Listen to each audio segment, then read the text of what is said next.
Hello, friends. Night has already fallen, and the day was long and tiring. And now, it is time to rest. As always, I will tell you a kind legend that once took place in our beloved Middle-earth. So, settle in comfortably, gently close your eyes, and let our journey begin. The moon rose over Ithilien, silvering the leaves of oak and elm, and glimmering upon the swift waters of the Morguldwyn far below. The war was over, and peace, long dreamt of, dearly bought, had at last settled over Gondor. Yet in the quiet lands east of the Anduin, where shadows had lain thick for long years, the peace was fragile, and every whisper of the night seemed to carry an echo of old darkness. Faramir, Prince of Ithilien, stood upon a high ridge overlooking the land he loved. The wind moved through his dark hair, and his keen eyes searched the forested slopes below. To any other man, the scene might have seemed fair and tranquil, deer feeding in the glades, a fox darting across the brush. But Faramir's heart was not at ease. Too many tales had reached him of late, rumors of a shadow returned. "They say a witch walks by night in the woods of Emin Arnon," said Mablung, his faithful captain, as they descended toward their camp. "3 of our rangers have gone missing these past weeks. No tracks, no sign of struggle. It is as though the earth swallowed them." Faramir frowned. "There are no witches in these lands now. Minas Morgul lies empty and silent. Yet," he paused, remembering the chill that had once flowed from that cursed valley and the green fires that had haunted the mountainside. "The darkness of old may sleep, but not all dreams rest easily." That night, as the stars wheeled above, Faramir walked alone beneath the trees. His heart was troubled. He thought of Éowyn, who waited for him at the house they were building together in Emin Arnon. Fair, bright Éowyn, who had faced the Witch King himself. He longed to tell her of the strange rumors, but he would not worry her until he had truth in his hand. The forest was very still. Even the wind seemed to hold its breath. Then, faintly, from far off among the shadows, he heard a voice. It was soft, like the murmur of water, and it sang in an ancient tongue. Faramir stopped, listening. The song was sorrowful, beautiful, and cold. "Who sings at this hour?" he whispered. The voice grew stronger, drawing nearer. It seemed to weave through the trees like mist, and with it came the faint scent of lilies and decay. Faramir's hand went to his sword, but before he could move, the song changed. It became a whisper, speaking his name. "Faramir, son of Denethor." He turned swiftly, but saw only moonlight on the branches. Then, suddenly, a pale shape appeared among the trees. A woman, robed in grey, her hair long and dark as night, her eyes glimmering like frost. She stood a few paces away, watching him. "Who are you?" he asked. His voice was steady, though his heart had quickened. The woman smiled faintly. "A friend," she said. Her voice was low, almost kind. "Do not fear me, Lord of Ithilien. How know you my name?" She tilted her head, her gaze never leaving his. "There are many who know the name of Faramir, the wise and valiant son of Gondor. Many who have watched him from afar." Faramir's hand tightened upon the hilt of his sword. "You speak in riddles, lady. If you are friend, name yourself. If foe, then say your purpose." The woman's eyes glimmered. "I am Morwenna," she said softly. "Once I was of Gondor, before it forgot me. I lived beneath the shadow, but I have returned now that the great war is done. I seek only what was taken from me." "What was taken?" She looked up at the moon, her face pale as bone. "My peace." Something in her voice stirred pity in him. yet there was a chill behind her words, a depth like black water. "Come," she whispered, stepping nearer. "Let me show you what I have seen. You fight to heal this land, but it is wounded still. There are truths buried in these woods that you must know if you would guard Gondor." Faramir hesitated. He was not one to be easily deceived. He had seen too much of shadow and deceit in his years. Yet there was power in her presence, and sorrow too. Perhaps she spoke truth. He followed her a little way into the deeper wood. The moonlight faded as they passed under ancient trees. The air grew cold, and a mist rose from the ground. Morwenna turned to him. "You do not trust me," she said softly. "I trust little that walks unseen," he answered. She smiled again, and in that moment her beauty seemed terrible. "Then learn to see, son of Denethor." A white light flashed before his eyes, and all went dark. When Faramir awoke, he lay upon a cold stone floor. The air smelled of earth and old death. Faint light filtered through cracks in the walls. Chains bound his wrists. He was in a ruin, some ancient tower half buried in ivy and shadow. The last thing he remembered was Morwenna's voice. Now it echoed faintly through the halls, singing once more that mournful tune. "By the valor," he murmured, struggling to rise. "What spell is this?" But as he moved, he heard other voices, muffled, pleading, and realized he was not alone in his captivity. The Witch of Ithilien had claimed her first prince. The dawn rose grey and silent over Emin Arnon, and the house of Faramir stood empty. The hearth had burned low in the night, and a chill lingered in the air, though the morning sun touched the windows. Eowyn of Rohan stood in the doorway, gazing eastward. Her fair hair, unbound, shimmered in the early light, but her eyes were shadowed with worry. Faramir had not returned. He had promised to be home by moonrise, as he often did after ranging with his men through the woods of Ithilien. Yet the moon had set, and the night had deepened, and still there had been no sound of hoof or footstep. A soft knock came at the door. Anborn entered, tall and lean, his grey cloak stained with dew. He bowed low, and Eowyn saw at once from his face that the tidings were not good. "My lady," he said, "the prince's horse was found at the edge of the forest, riderless. No sign of struggle, no track leading away." Eowyn's hand went to her breast. "And the men who were with him?" "Scattered," Anborn replied grimly. "They searched for him through the night, but a strange fog rose and choked their way. 2 of them swear they heard singing in the dark." Eowyn's face hardened, and for a moment her old fire kindled, the same fierce spirit that had ridden against the Witch King on the Pelennor. "Then he is taken," she said, "and I will not wait idle while he lies in danger." Before the sun had climbed above the eastern hills, she had armed herself. Gone were her gowns of peace. She donned a mail shirt light as woven silver, girded a sword to her side, and called for her horse. 10 rangers gathered at her word, men who had ridden beside Faramir through fire and shadow.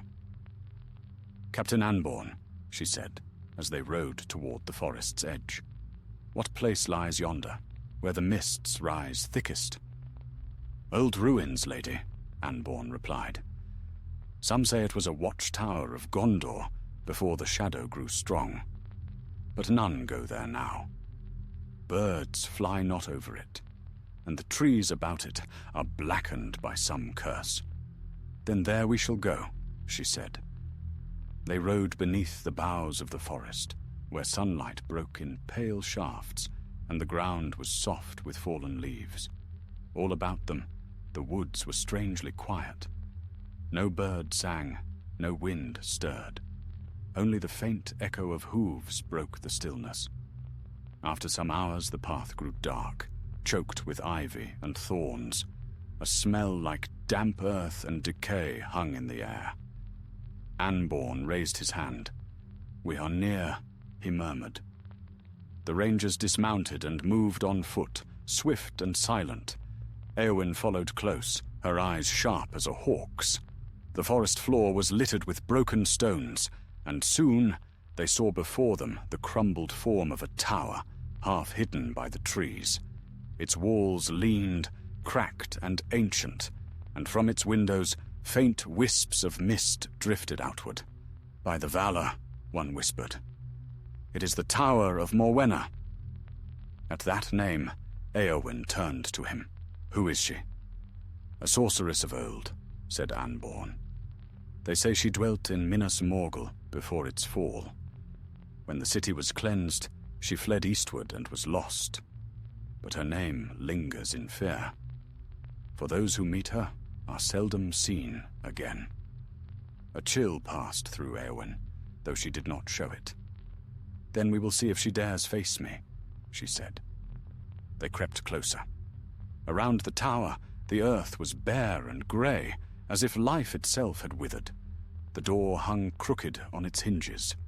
From within came a low sound, like someone weeping.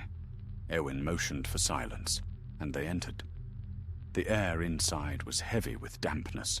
Faded tapestries hung on the walls, their patterns long rotted. In the center of the chamber stood a stone altar, cracked and blackened by fire. Upon it lay strange runes, half burned into the stone. Anborn's torch flickered, casting long shadows. "This place reeks of sorcery," he muttered. Suddenly, a cry rang out from above, hoarse, distant, and unmistakably human. Éowyn's heart leapt. "That was Faramir!" she cried, and without hesitation, she ran toward the stair. The rangers followed, swords drawn. The stair wound upward in a tight spiral, the walls slick with moss. As they climbed, the light dimmed, and a chill deeper than the air of stone fell upon them. Halfway up, the torch guttered and went out. In the sudden dark, a whisper slid through the air. "Leave this place, shield maiden of Rohan, or you will join your beloved in silence." The voice was soft, but it struck like a blade of ice. "Show yourself!" Éowyn shouted, her voice echoing. A pale glow shimmered ahead, and at the top of the stair stood a figure cloaked in shadow. Her face was veiled, but her eyes burned faintly blue. "Morwenna," Anborn breathed. The witch lifted a slender hand. "He came seeking truth," she said. "Now truth binds him." Behind her, through a half-open door, Éowyn saw movement. A man, shackled, slumped upon the floor. Her breath caught. "Faramir!" she cried, and rushed forward.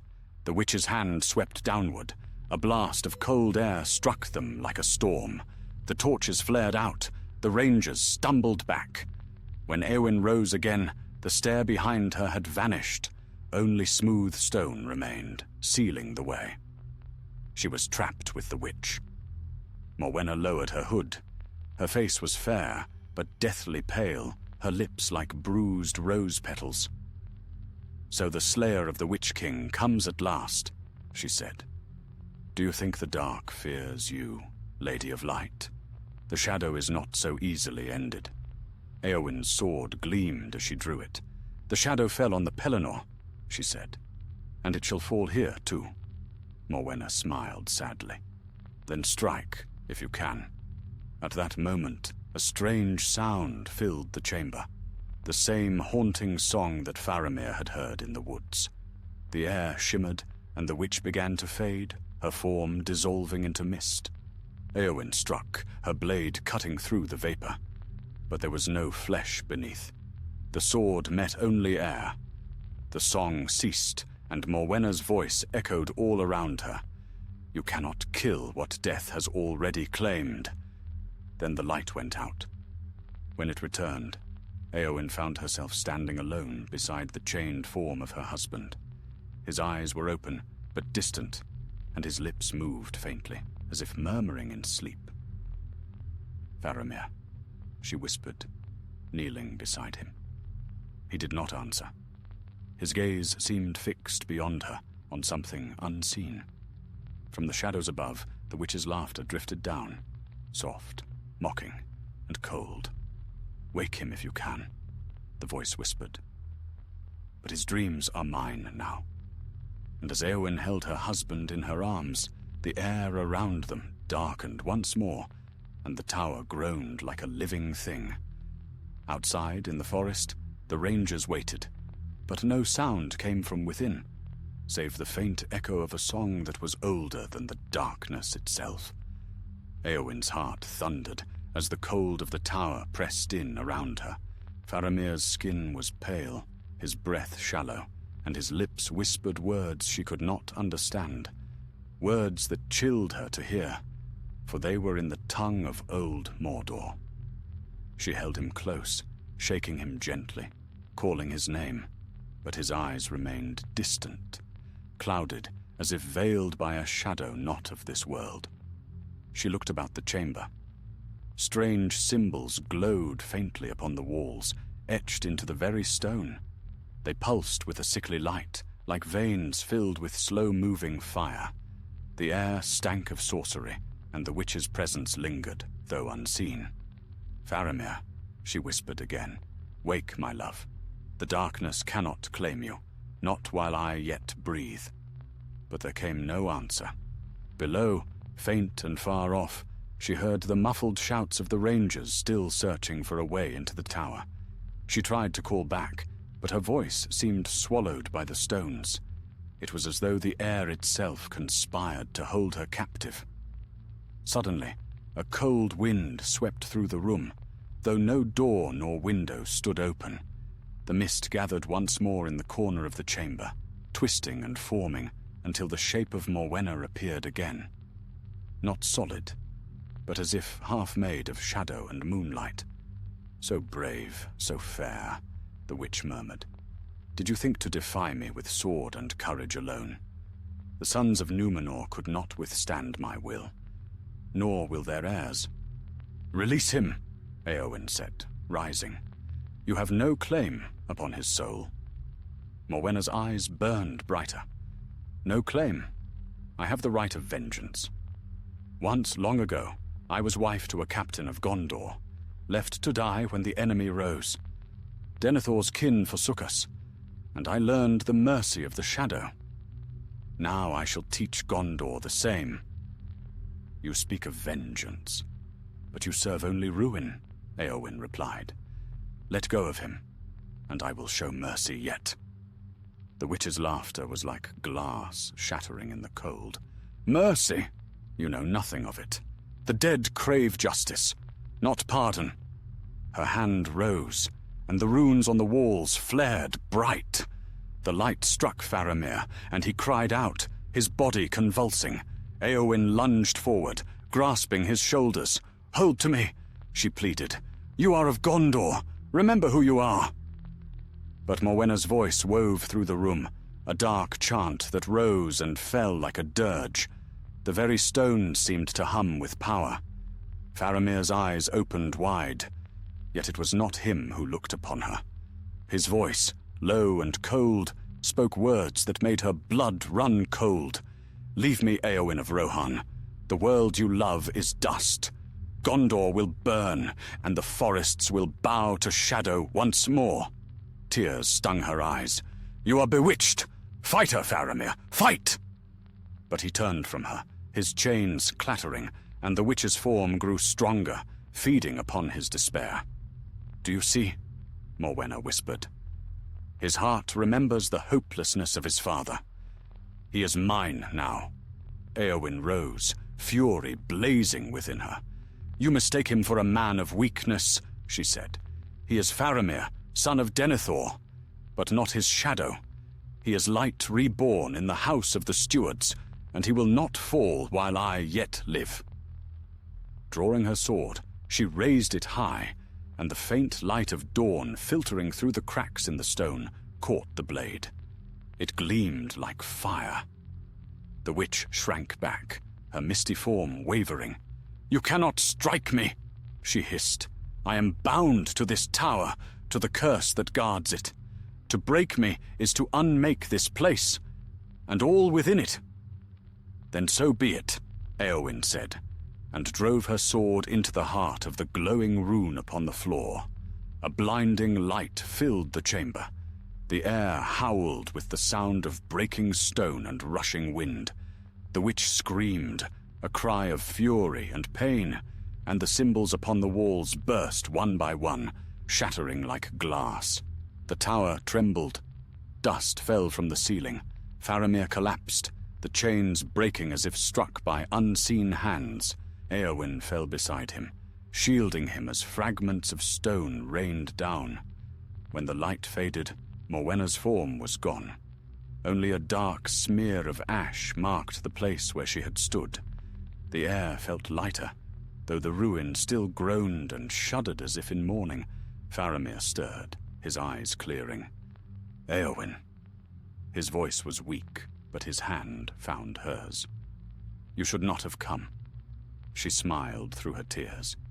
"And leave you to a witch's keeping? You should know me better than that." He tried to rise, but the ground quaked beneath them. "The tower will not stand much longer," he said. "Her spell is broken, but her power binds the stones together. When it fades, all will fall." Together they staggered toward the stair, supporting one another. Behind them, the floor split open, and smoke poured from the cracks. The tower's walls bent inward with a great groan. At the sealed passage, Éowyn struck the stone with her sword. To her amazement, the wall crumbled, the sorcery that had sealed it now broken. Light poured through, and she heard the rangers shouting from below. "Lady Éowyn, my lord Faramir," Anborn's voice echoed. "This way." They descended, as the ruin collapsed behind them. The rangers caught them as they reached the lower hall.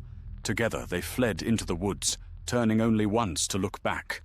The tower of Morwenna was falling.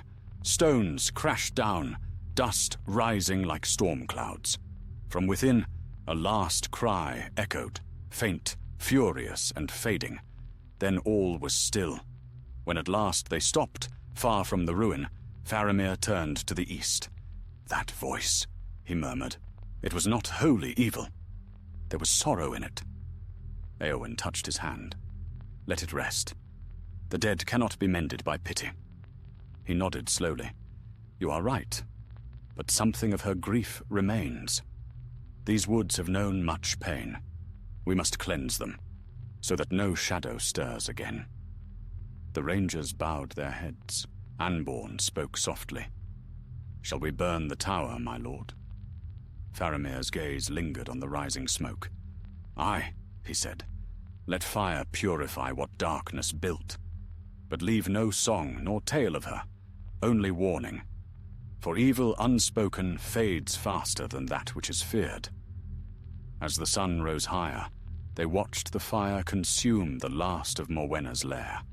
The ashes drifted skyward, caught by the wind, and for a moment, the smoke took the shape of a woman's face. Sad, beautiful, and fleeting. Then it was gone.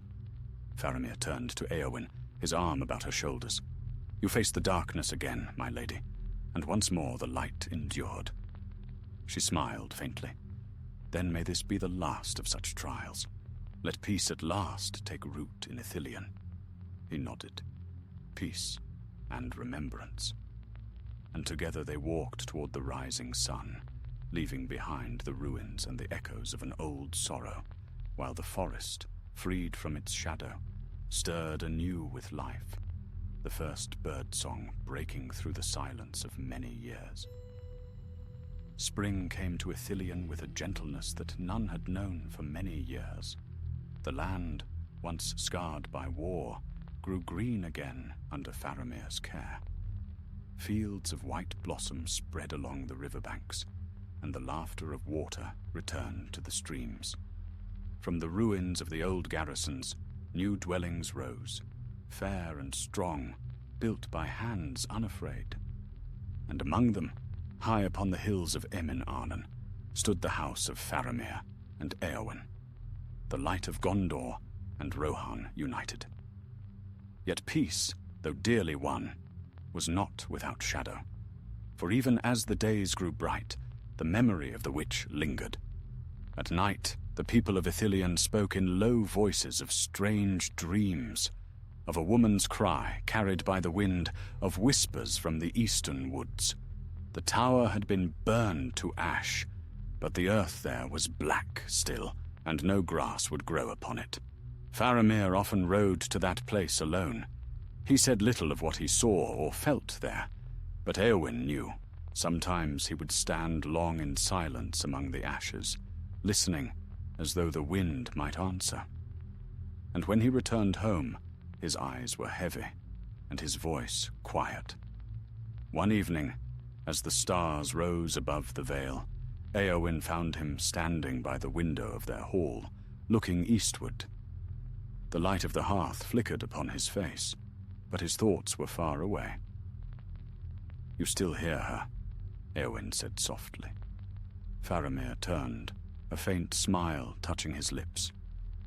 Not her voice, perhaps, only the memory of it. She was wicked, yet her grief was real.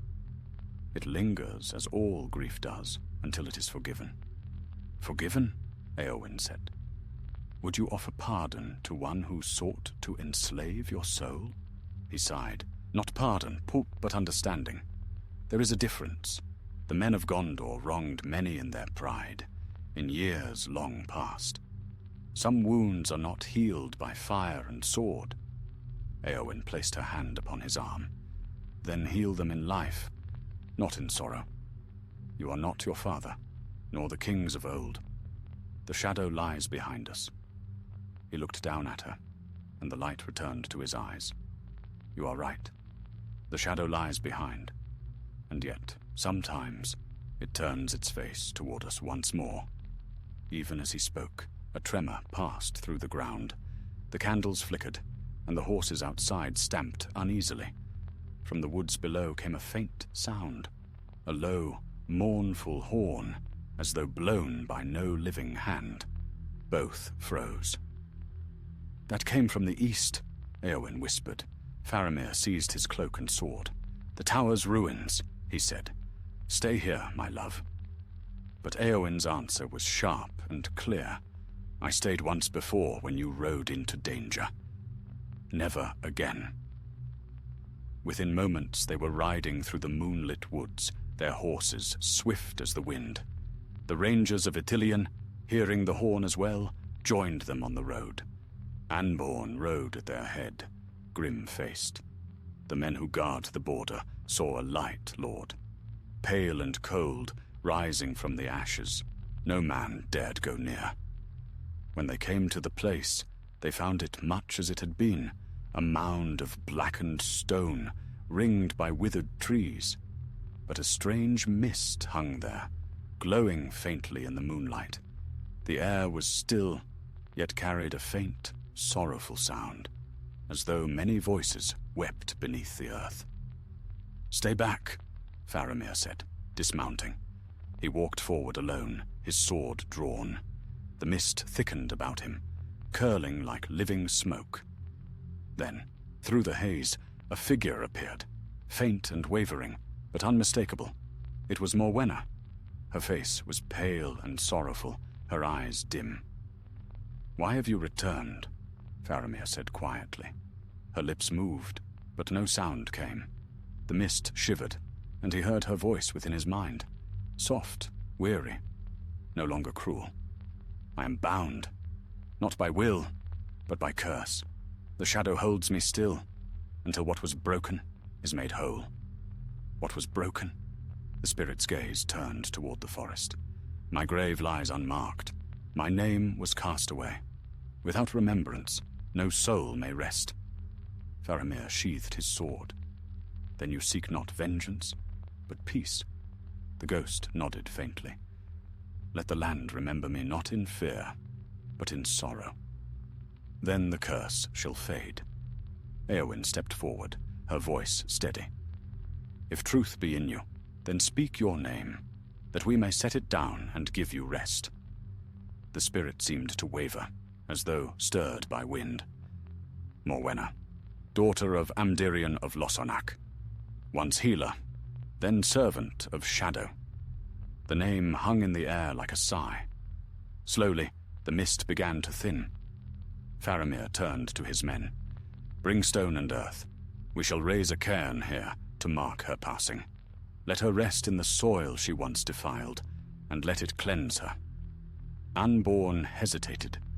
"My lord, the people will fear this. They will say you honor a witch." "I honor no witch," Faramir said. "But even the fallen are not beyond pity. If the shadow can be driven out by mercy, let it be so." So they labored through the night. Under the starlit sky, they gathered stones and laid them one by one, until a mound stood where the ruin had been. Upon it, Faramir set a single white lily, the flower of Losanak, and spoke words of peace in the tongue of the west. When he finished, the wind rose softly, carrying the scent of rain and green leaves. The mist was gone. The ground beneath their feet no longer felt cold, and the withered trees began to whisper with life once more. As dawn came over the mountains, the first light touched the cairn, and it gleamed pale and fair, as though washed clean of its darkness. The men bowed their heads, and none spoke for a long while. At last, Éowyn took Faramir's hand. "It is done," she said. "Her shadow will trouble this land no more." He looked eastward, where the sky blushed gold. "Perhaps so," he murmured. "Yet I think the shadow never truly dies. It changes shape, but the memory of it reminds us who we are and what light must be kept." Then, turning from the cairn, they rode home through the quiet woods. Birds were already singing in the branches, and the dawn was bright upon their faces. Behind them, the land of Ithilien stirred anew, and though the tale of the witch of Emin Arnon would pass into legend, her ghost troubled no living soul again. Only sometimes, when the wind moved through the lilies on her cairn, a soft voice could be heard, neither curse nor cry, but a song of peace at last found. And in that song, the Prince of Ithilien and his lady heard not sorrow, but a promise, that even from darkness, healing might yet be born. Years passed, and the tale of the witch of Emin Arnon faded into quiet legend. Few among the people of Gondor spoke of it now, save in whispers by the fire when the wind howled through the woods. Ithilien, under Faramir's wise rule, grew fair and prosperous, a green jewel upon the borders of Mordor, where once no grass had dared to grow. In those days, the land was filled with the sound of building and song. Villages rose among the hills, gardens bloomed, and the ruins of old war were swallowed by ivy and peace. Faramir and Éowyn were beloved by their people, for they ruled not as lord and lady above them, but as kindred of heart, walking often among the simple folk. Yet even in times of light, shadows linger at the edges of memory. One autumn, as the leaves turned to gold, a strange unease stirred once more in the heart of Ithilien. The animals of the woods grew restless. Birds flew west in flocks, long before the frost. Travelers spoke of chill winds that blew only at a night, and of faint lights dancing upon the barrow of Morwenna. Faramir, hearing these things, rode forth again to see for himself. He did not fear what might be found, for he had faced both the living and the dead before, but a heaviness lay upon his spirit nonetheless.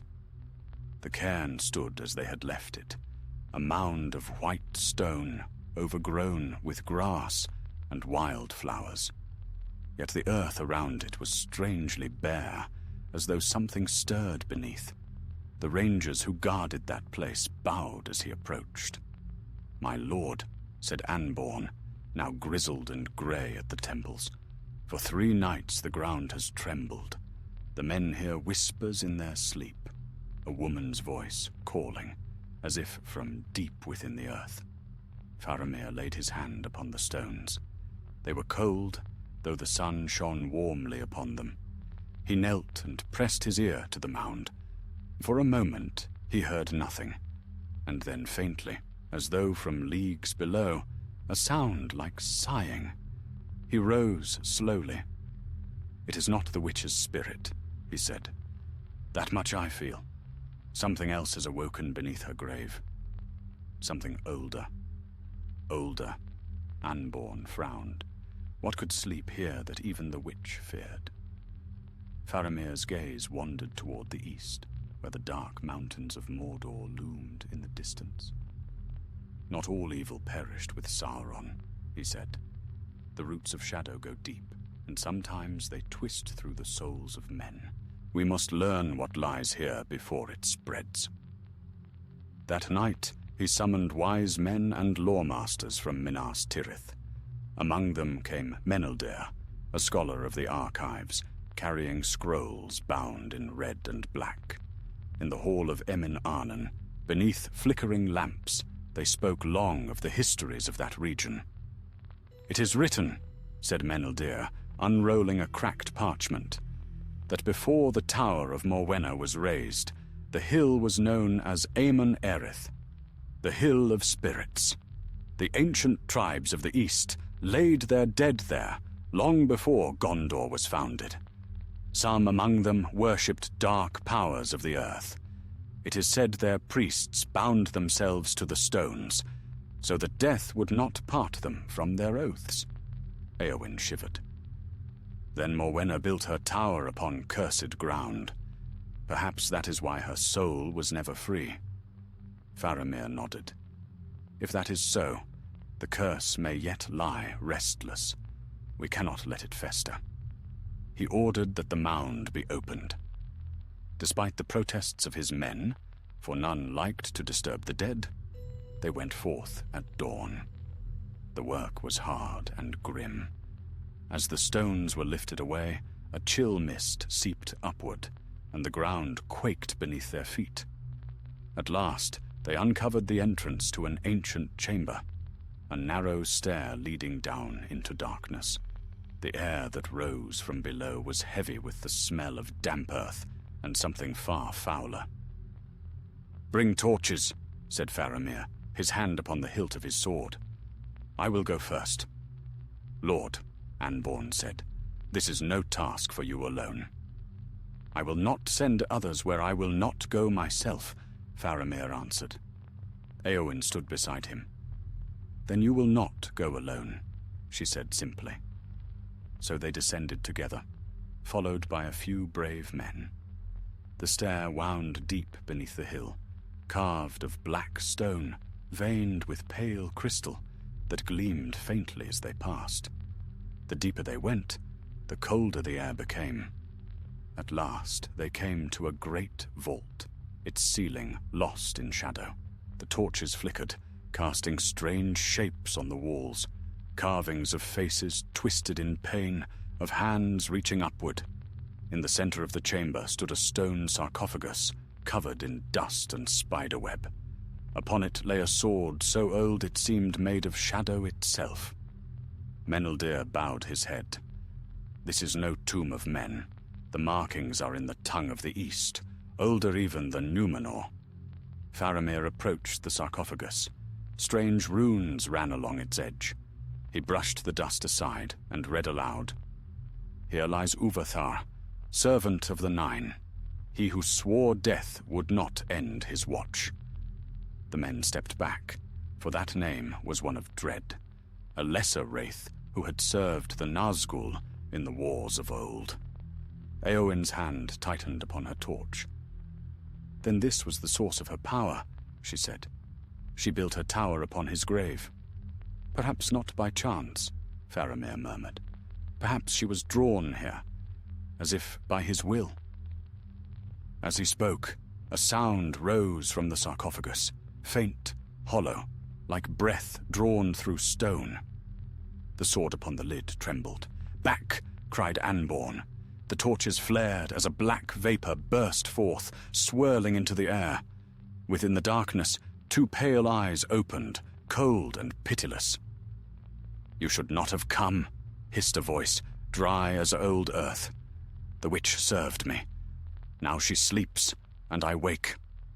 Faramir raised his sword. "You have no place in this world, Wraith. Your master is gone.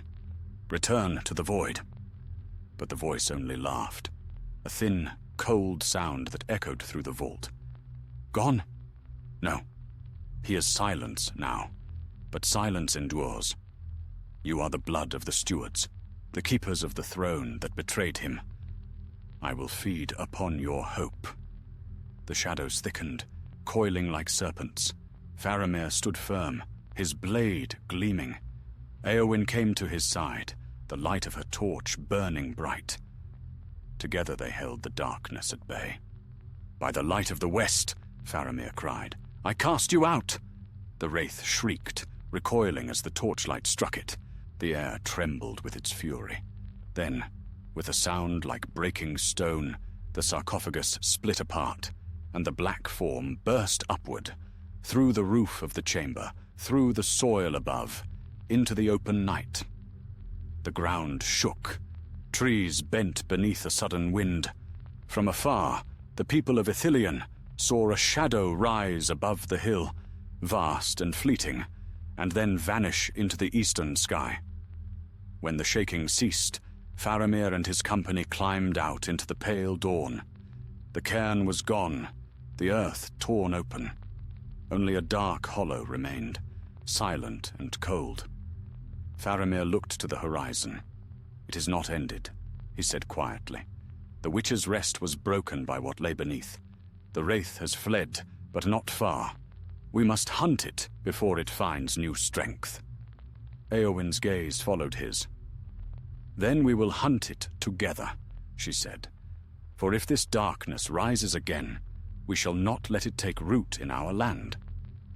And so once more, the prince and lady of Ithilien set forth, not to rule, but to defend the peace they had built, against the lingering shadows of a world that could never wholly forget the darkness from which it had come. The days that followed were heavy with foreboding. Word spread swiftly through Ithilien that a darkness had arisen again, though none could say its shape or strength. Faramir forbade panic, yet the men at the borders sharpened their swords, and the watchers in the towers of the Anduin looked eastward with uneasy eyes. The wraith, though unseen, was felt. At night, a chill would settle over the valleys. The stars grew dim behind veils of mist, and the wind carried a faint whispering. Words no ear could rightly hear, yet all who listened felt their courage wane.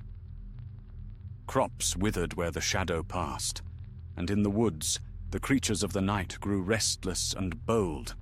Éowyn moved among the folk of Emin Arnon, speaking courage to them, tending the sick, and commanding the guards with the calm strength of one long accustomed to danger.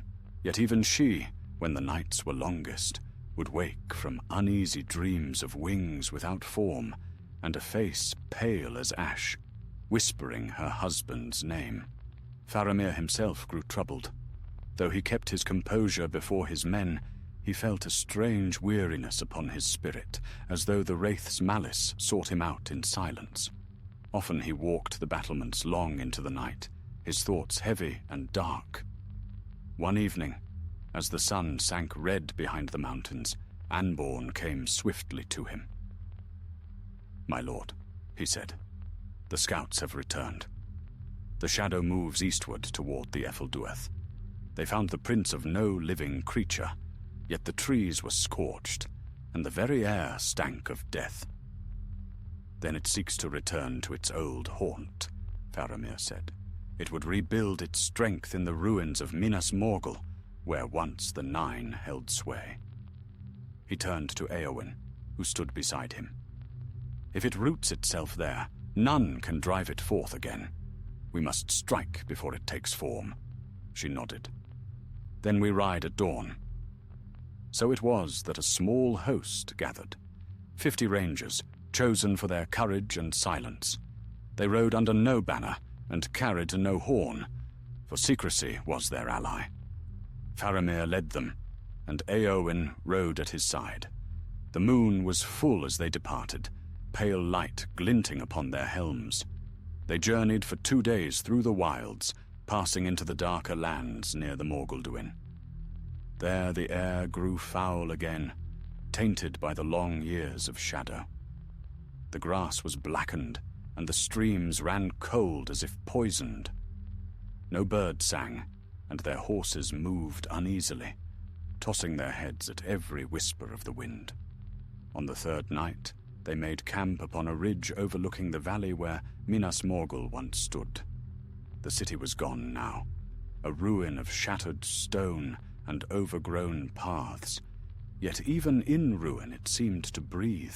A faint green glow clung to the crumbling towers, and from afar came a distant hum, as though the ground still remembered the tread of the ringwraiths. As they watched, a pale flame flickered upon the broken bridge, and then another, and another, until a circle of ghostly light shone where once the Witch King's fortress had loomed. "It gathers strength there," said Faramir quietly. "That light is not of fire nor moon. It is the memory of the Nine, drawn back to feed upon the last remnants of their power." Anborn crossed himself.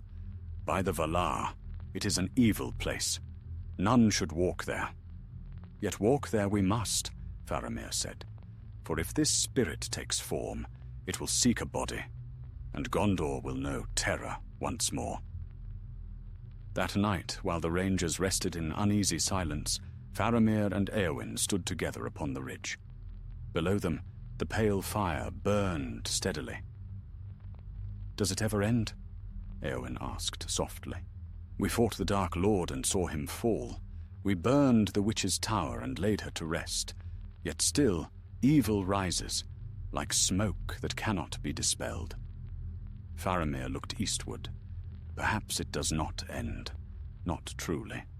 Perhaps it only sleeps, waiting for those who will face it again. But so long as there is light to oppose it, it shall never prevail." He turned to her, his eyes filled with quiet strength. "And you, my lady, are that light?" She smiled faintly.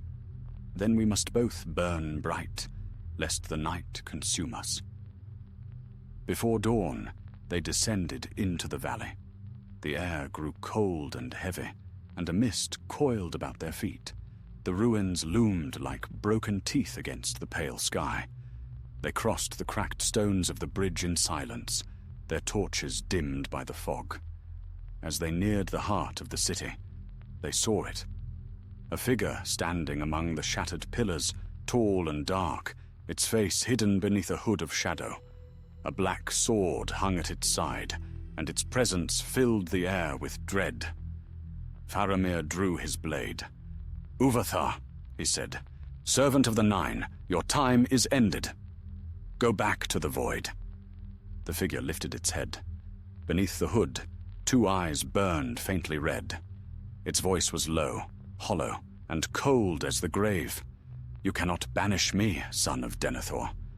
I am bound to the will that once ruled here. His shadow endures through me." "His will is broken," Éowyn said, her sword drawn.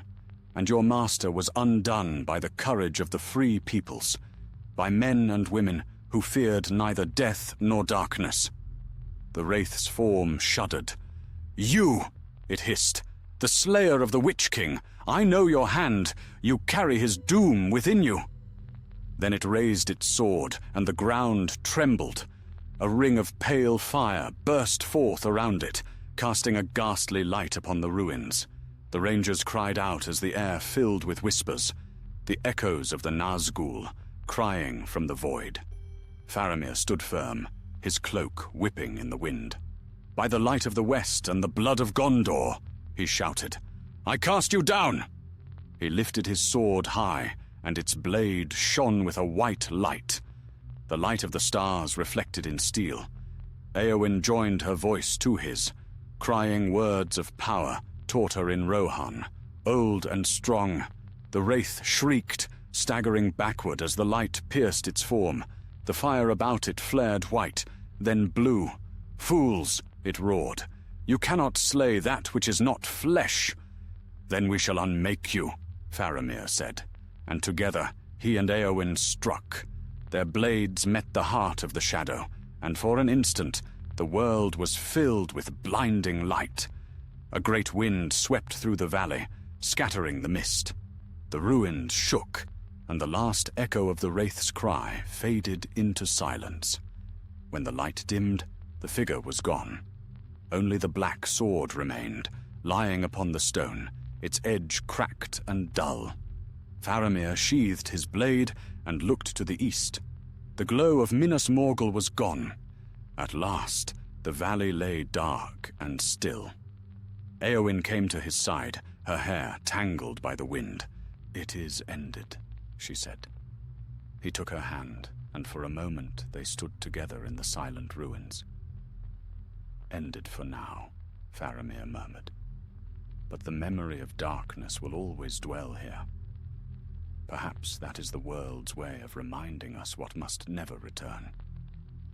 Then they turned their horses homeward, and as they rode out of the vale, the first light of dawn broke over the mountains, golden, clean and bright, washing the last stain of shadow from the stones of the dead city. And so ended the last echo of the witch of Emin Arnon and the spirit that had haunted her, though their tale would be told for many years in the green land of Ithilien. How Faramir and Éowyn faced once more the lingering evil of the East, and by their courage restored peace to the land they loved.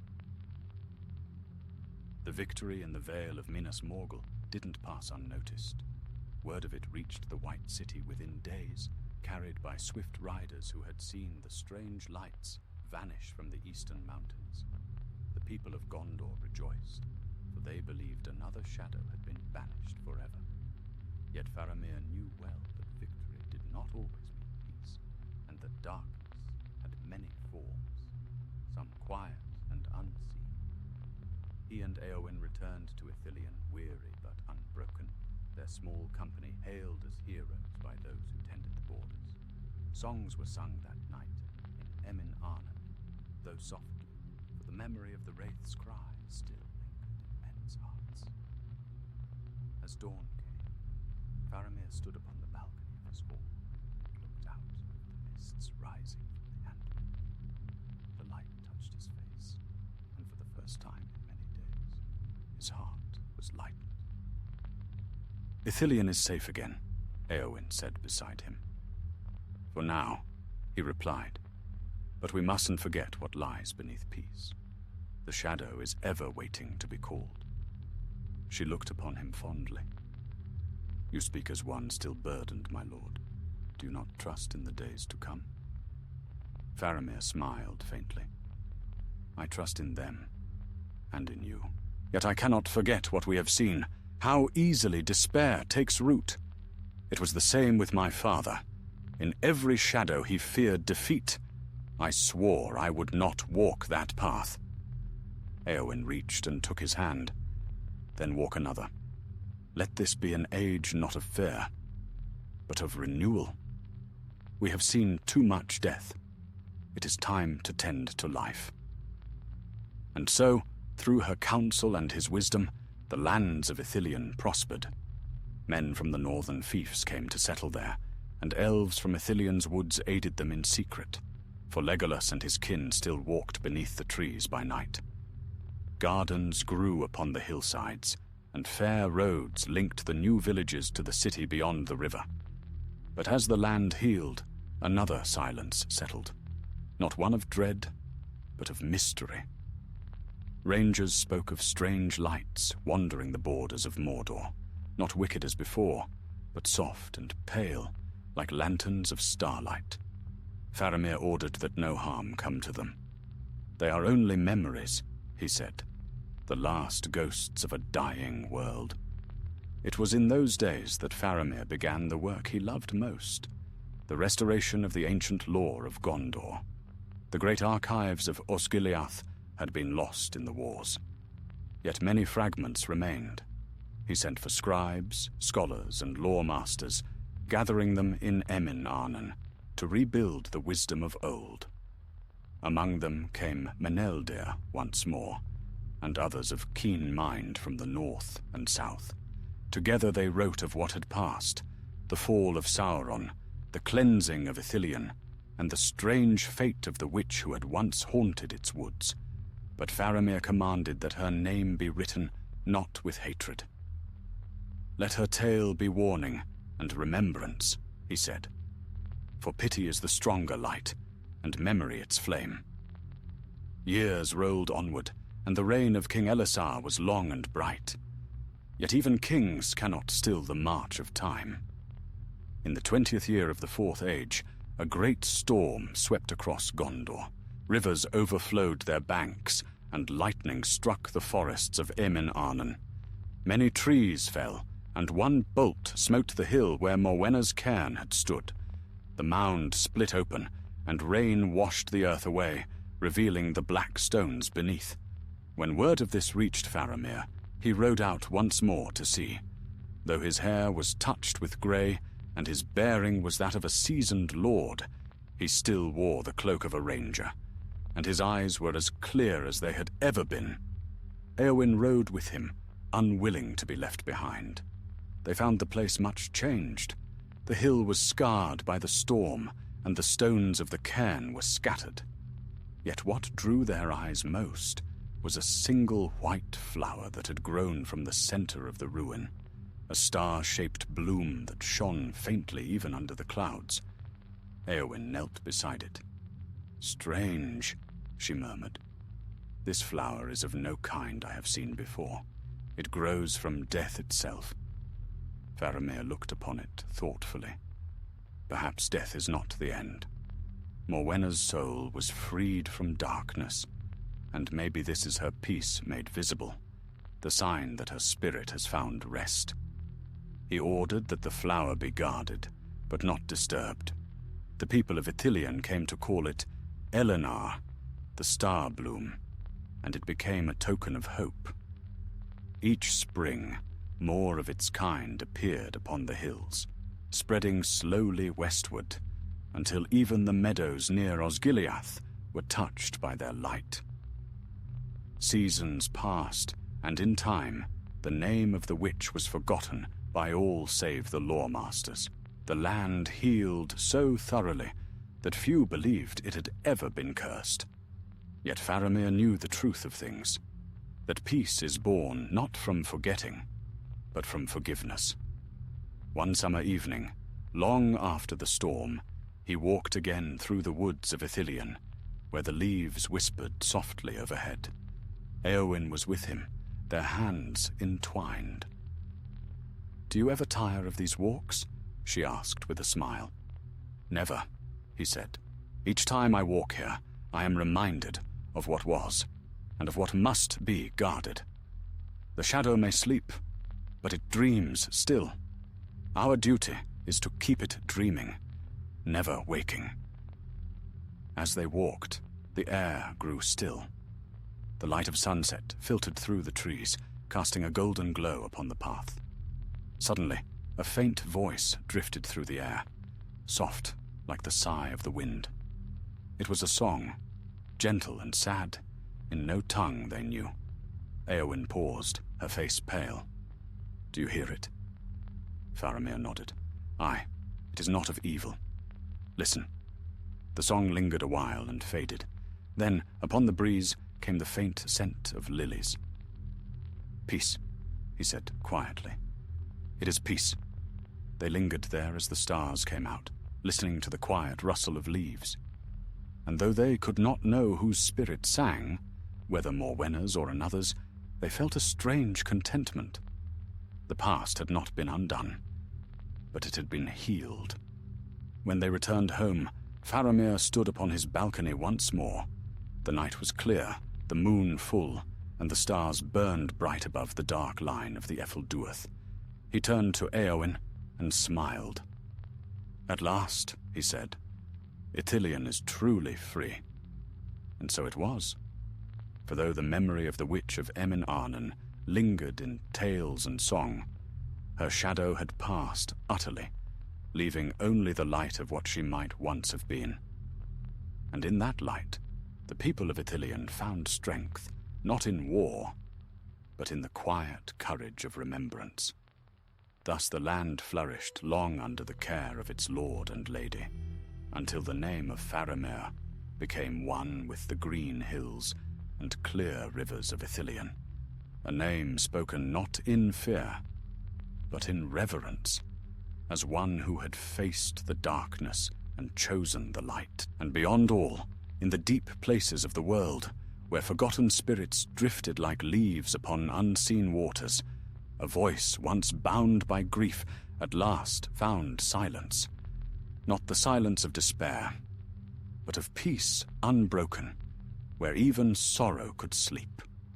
Many years rolled by, and the Fourth Age deepened. In the great realm of Gondor, peace was steady, yet never idle. King Elisar reigned from the white halls of Minas Tirith, and the realm prospered in wisdom and in might.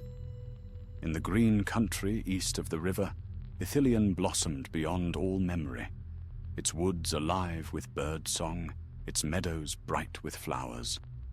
Faramir and Éowyn grew older with grace, their hair touched with silver, yet their hearts were unwearied. They had 2 children, a son named Elberon, and a daughter, Lothiriel, whose laughter was like clear water running over stones. Together they dwelt in the fair house of Emin Arnon, surrounded by gardens and songs, and though the world seemed at peace, both lord and lady remembered always the lessons of their youth. That light must be tended like a living flame, lest shadow return. Elberon the son was tall and thoughtful like his father, yet the fire of Rohan burned in him also. He loved the forests of Ithilien and rode often among them, learning the paths his father once walked as ranger. But his heart was restless. The tales of old, of wraiths, of witches, and of the War of the Ring filled him with longing to see what lay beyond the green borders of their land. One autumn, when the moon hung low and red above the eastern hills, Elberon returned from a long ride, his horse lathered and trembling. His eyes were bright with alarm. "Father," he said, "there is movement in the east. By the ruins of Morgul Vale, I saw lights, cold and green, burning like the fires of the dead. And I heard a sound, a horn, faint and far, yet none that mortal lips could blow." Faramir's face grew grave, though he spoke calmly. "You are certain of what you saw?" "As certain as I am of this breath I draw," Elberon said. "I rode close enough to feel the chill. The air itself seemed to whisper my name." Éowyn looked to her husband, her eyes dark with memory. "We have known such signs before," she said. "It begins as shadow and ends in ruin, unless the source is found." Faramir was silent for a long while. At last he said, "Long have I trusted that the evil of Morgul was ended. Yet evil has roots deeper than stone. Perhaps what stirs now is no spirit of old, but a remnant, some curse unbroken." That night he climbed alone to the highest terrace of his house, from where he could see the far line of the Ephel Duath against the stars. The wind from the east was cold, and in it he fancied he heard a whisper, not of malice, but of warning. When morning came, he called for a council. "We will not let fear take root again," he said. "If darkness stirs in the old valley, we must know its cause. I shall go myself, with a few trusted men. No great host will I send, lest we draw forth what sleeps." Éowyn would have gone with him, but he forbade it gently. Once you faced the Witch King and conquered fear itself. Now it is my turn to face what remains. Our children and our people need your light here." And though her heart was heavy, she saw the wisdom in his words. At dawn, Faramir and Elberon set forth with a company of rangers. Few, but steadfast. They rode light and swift, crossing the Anduin at the Great Bridge and passing eastward through lands once desolate, but now green again. As they drew near the Morgul Vale, the air changed.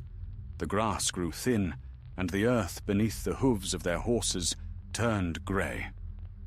They camped at the edge of the valley that night.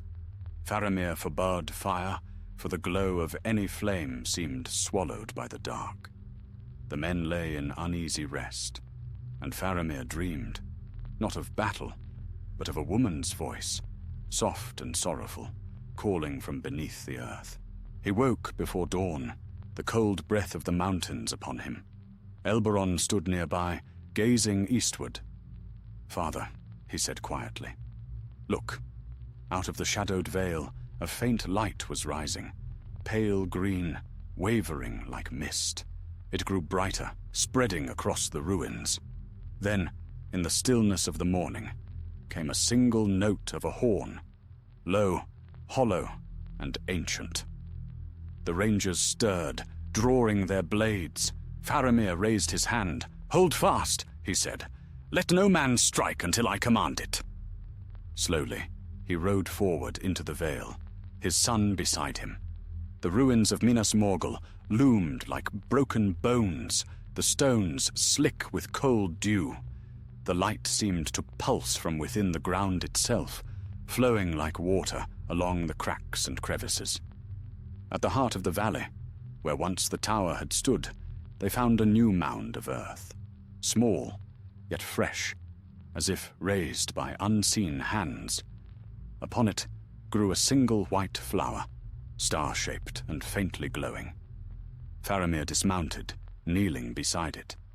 The flower was of the same kind as those that had spread from Morwenna's cairn, yet its glow was stronger, as though newly kindled. Elberon frowned. "Is this her work again?" Faramir shook his head slowly. "No. This is not of her doing, but of her peace. I think she guards this place still. Not in wrath, but in watchfulness." As he spoke, the air around them shimmered. The faint light brightened, and for a moment a shape appeared above the flower, tall, slender, and robed in white mist. It was the figure of a woman, her face calm and kind. "Fear not," she said, her voice like wind through leaves. "The valley sleeps at last. Its curse is ended. What light remains is but the echo of sorrow turned to hope." Elberon fell to his knees, awestruck. "Who are you, spirit?" "I was Morwenna," the voice answered. "Healer, then lost, then found again. Tell your people that the shadow of Morgul is ended. Let this ground be sown with life once more." Faramir bowed his head. "Go now in peace, daughter of Losanak. The West remembers you." The figure smiled faintly, and the light grew brighter until it filled the vale. Then it faded, and she was gone. The flower alone remained, its glow soft and steady. When they returned to Emin Arnon, Faramir told Eowyn all that had passed. Together they decreed that the Morgul Vale would no longer be forbidden, but renewed, its soil cleansed and planted with white flowers, a garden of remembrance. In time it came to be known as the Vale of Stars, where pilgrims walked in silence among the blossoms, and the air was filled with gentle light. Many said they could hear faint singing there at dusk, though none could tell whence it came. And thus the last trace of the witch and her curse was turned into blessing. For from the very heart of shadow had sprung the light of healing, and where once the dead had walked, the living found peace. Faramir and Eowyn lived to see the land flourish, and when their days at last drew to a close, they were laid to rest side by side in that same valley. Over their tombs grew countless star-shaped flowers, shining even beneath the moon.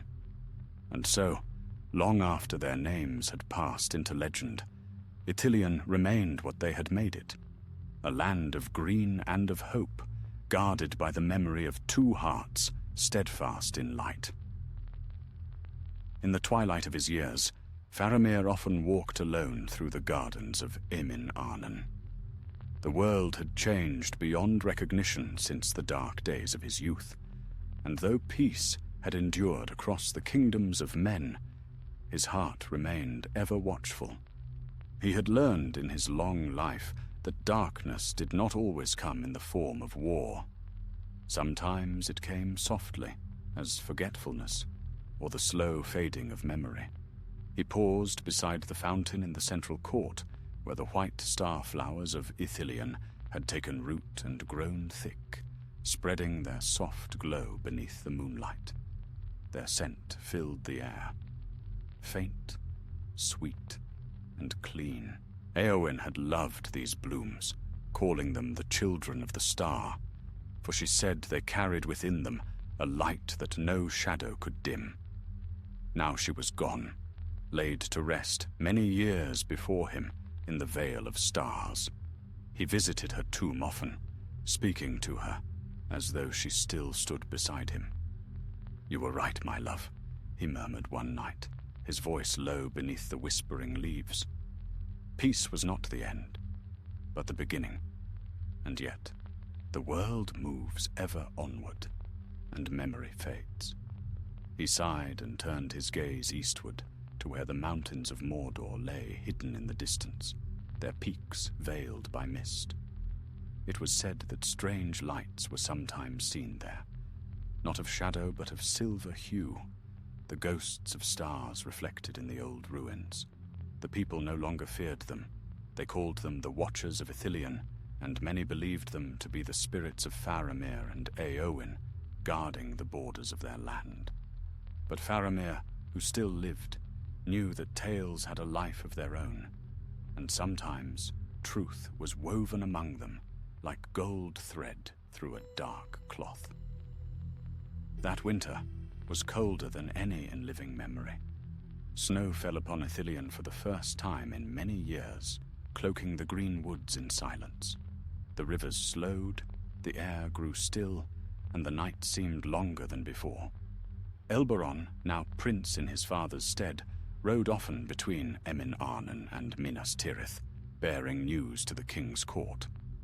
Faramir rarely went with him now, for age had dimmed his strength, though not his mind. One evening, as the snow drifted softly across the terrace, Elberon entered his father's chamber. He knelt before him, setting down a sealed scroll marked with the sigil of the White Tree. "A message from the king, father," he said. Faramir broke the seal and read by the firelight. After a moment, his expression darkened with thought. "What news?" asked Elberon. "Strange tidings," Faramir said slowly. "The king's messengers report that in the lands beyond the sea of Núanon, where the slaves of Sauron once toiled, there are ruins newly uncovered by storm. Among them, they found a vault bearing the same markings we saw upon the sarcophagus of Uvathar, the wraith who haunted the witch's tower." Elberon's brow furrowed. After so many years, can any of that darkness still endure? Faramir folded the parchment. "Evil seldom dies. It only sleeps. But I do not think this is evil reborn. Rather, it is the echo of an age that has passed, and the earth itself, turning in its long remembrance." He leaned back, his eyes distant. "Still, it is fitting that I should go once more before my days end. There is wisdom to be found in facing what once was feared," Elberon protested, but Faramir's resolve was firm. "I will not end my life within these walls. If the past stirs, I will see it with my own eyes, not as a lord, but as a witness to the world that was." And so, when spring returned, father and son rode east. Their company was small, a handful of rangers, old and new, who bore the green leaf of Ithilien upon their cloaks. They crossed the Anduin at Osgiliath and followed the long road through the Emyn Muil until the shadow of Mordor's mountains loomed before them once more. The land of Nurnen was no longer the black waste it had been. Time and the toil of free men had healed its soil. Fields of barley and pale grass swayed beneath the wind, and the air, though dry, carried no scent of decay. They rode for 3 days before they reached the site the messengers had spoken of, a vast hollow in the earth, where stone pillars jutted from the ground like the bones of giants. There, carved into the rock, they found a doorway half buried by sand and ash. Upon its lintel was engraved the same sigil that Faramir had seen long ago, the Mark of the Nine. Elberon drew his sword. "We should not enter, father. Such places remember the malice of their masters." Faramir smiled faintly. "And yet memory is the key to wisdom. Come, my son. There is no shadow that can stand before truth." Together they entered the vault. The air inside was cold and dry, untouched by age. In the center stood a great stone dais, upon which rested a single black crown, broken and corroded, its jewels long fallen away. Beside it lay fragments of armor, blackened and twisted by fire. Faramir approached slowly, his torch casting long shadows. "This was no king's crown," he said. "It belonged to one of the Nine, perhaps even to Uvathar himself." As he spoke, the air stirred. A faint whisper filled the chamber, like wind over dry leaves. Elberon stepped forward, but Faramir raised his hand. "Do you hear it?" The whisper grew clearer, forming words not of malice, but of regret.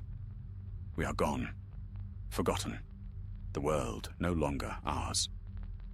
Then the sound faded, leaving only silence. Elberon sheathed his sword, his voice hushed. "Are they truly gone, then?" Faramir looked upon the ruined crown, his expression grave. "Yes. The last echo of their power is spent. What remains is only memory, and memory cannot harm the living, unless we fear it." He took a piece of the broken metal and held it to the torchlight. For an instant, it gleamed, not with darkness, but with silver, as if the taint had been burned away at last. "Let this be the end of that tale," Faramir said, placing the fragment upon the ground. "We came from shadow, yet we endure in light. That is the fate of men." When they emerged, the sun was setting over the plains, turning the sky red and gold. The wind blew warm from the west, carrying the scent of growing things. Faramir breathed deeply, and a smile touched his face. "Do you see Elberon?" he said softly. "Even in the heart of old Mordor, life returns. The land forgets the cruelty of its masters, and so must we.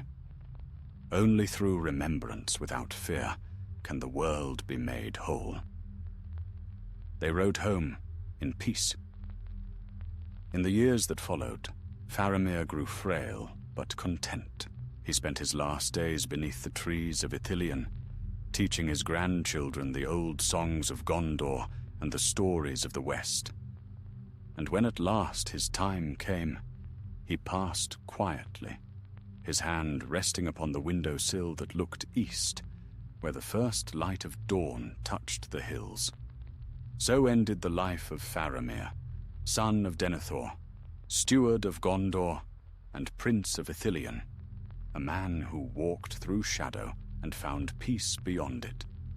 And it was said that, on the night of his passing, a soft light glimmered above the veil of stars, and the white flowers there shone brighter than ever before, as though the earth itself remembered and gave thanks.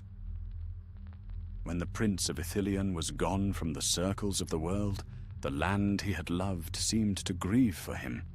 The forests grew hushed, and the streams that ran down from the high hills carried a softer murmur, as though singing in remembrance.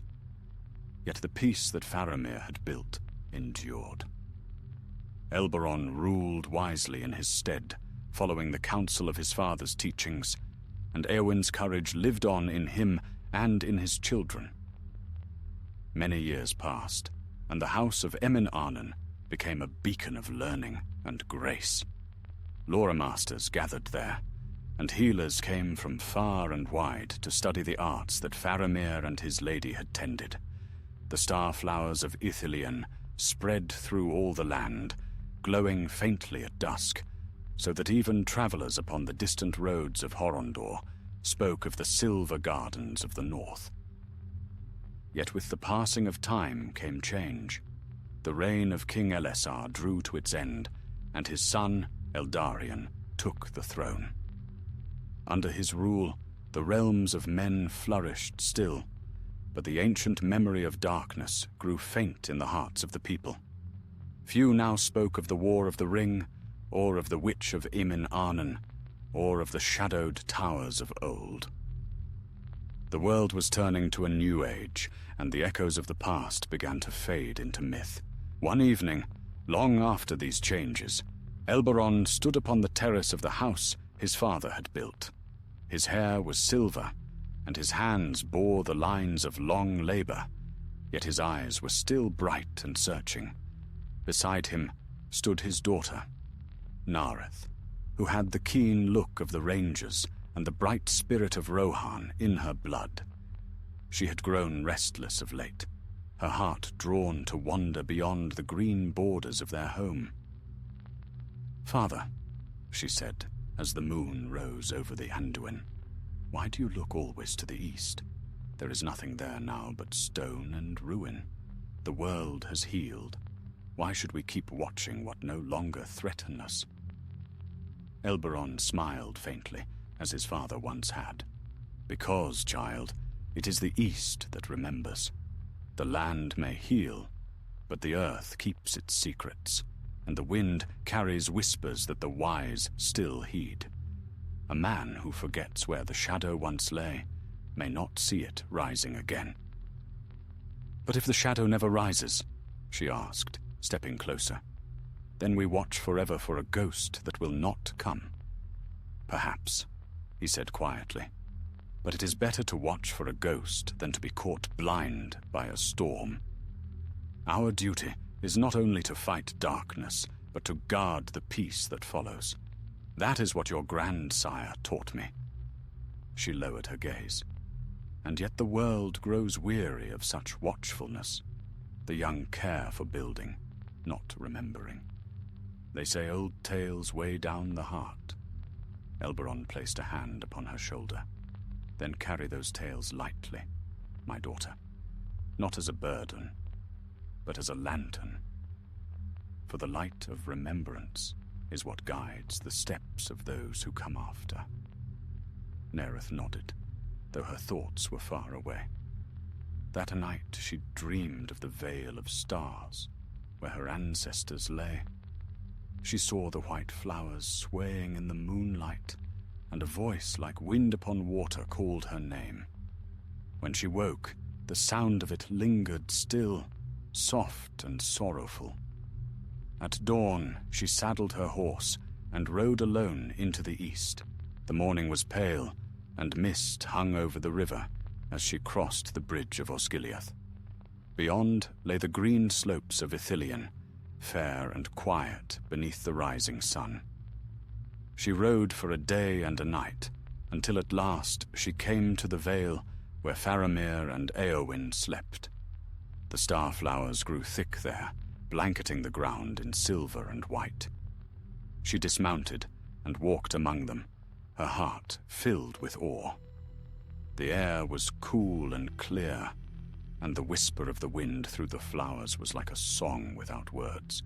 She knelt before the twin tombs, carved with the sigil of Gondor, entwined with the running horse of Rohan.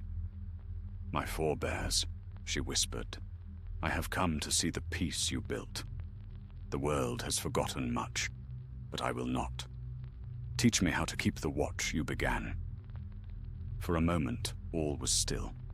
Then a faint breeze stirred the blossoms, and from somewhere unseen came the sound of soft voices. Not of the living, but of the remembered. The watch has never ended, the wind seemed to say. While the heart remembers, the light endures. A sudden warmth filled her, and she knew she was not alone. Though she could see no form, she felt the presence of her forebears, not as ghosts, but as a memory living in the very air. When she returned to Emin Arnon, her father saw at once that something had changed in her. She bore herself with quiet purpose, and her eyes shone with calm strength. "What did you find there, child?" he asked. "Not fear," she said, "nor sorrow, only peace. And I think I understand now why you still watch the East. It is not to guard against what was, but to honor what is." Elberon smiled. "Then Ithilien is safe in your keeping."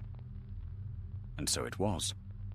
In the years that followed, Nareth became warden of the eastern marches, as her grandsire had been before her. Under her care, the forests deepened, and the gardens of Emin Arnon became a place of quiet learning, where travelers from distant lands came to seek wisdom. The people said that the light of the star flowers shone brighter in her time than ever before, and that the wind over the hills carried laughter and song instead of sorrow. But even as peace endured, the world continued to change. The elves had long since departed across the sea, and the dwarves delved deeper into their mountains. The age of men was full upon the world. The old songs faded, and the memory of the firstborn became a dream told to children. Yet in Ithilien, where the green woods whispered, the name of Faramir was never forgotten. His house stood still upon the hill, white and fair among the trees, and at night the stars seemed to linger longer above it, as though keeping vigil. And it was said among the wise that as long as the flowers of the Vale of Stars bloomed, the peace he and Éowyn had won would not falter, for those blossoms were the proof that even from shadow, light could be born. A promise written in the very soil of the world. Thus the story of the Witch of Emin Arnon and the prince who defied her passed at last into legend.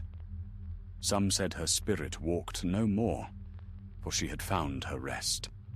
Others claimed that when danger drew near, a woman in white would appear at the borders of Ithilien, her voice clear and kind, warning the people to be watchful. But whether such tales were truth or fancy, no man could say. Only this was certain, that in the land east of the Anduin, where green met gold and moonlight kissed the flowers, the shadow had at last been turned to peace. And in that peace, the memory of Faramir, son of Denethor, lived on, steadfast as the stars that shone upon his beloved land. Long years turned to centuries, and the realm of Gondor, though changed, endured. The towers of Minas Tirith gleamed still beneath the sun, and Ithilien remained the fairest of its lands, a country of green slopes and silver woods, where streams murmured over mossy stones and the starflowers shone each spring. Yet the names of those who had first tended it, of Faramir and Éowyn, of Elberon and his line, had grown distant, known more to lore masters than to kings. A new age had risen, and with it the hearts of men had turned toward the sea and the making of great works. Trade flourished, ships sailed from Pelargir to far Harad and beyond, and the cities of the west were filled with splendor. But the quiet grace of Ithilien was little spoken of now. The folk who dwelt there were few, keepers of orchards and hidden libraries, and their speech was slow and measured, as though the rhythm of the forest still guided their tongues. Among them was a young man named Calamir, a ranger and scholar who loved the old songs.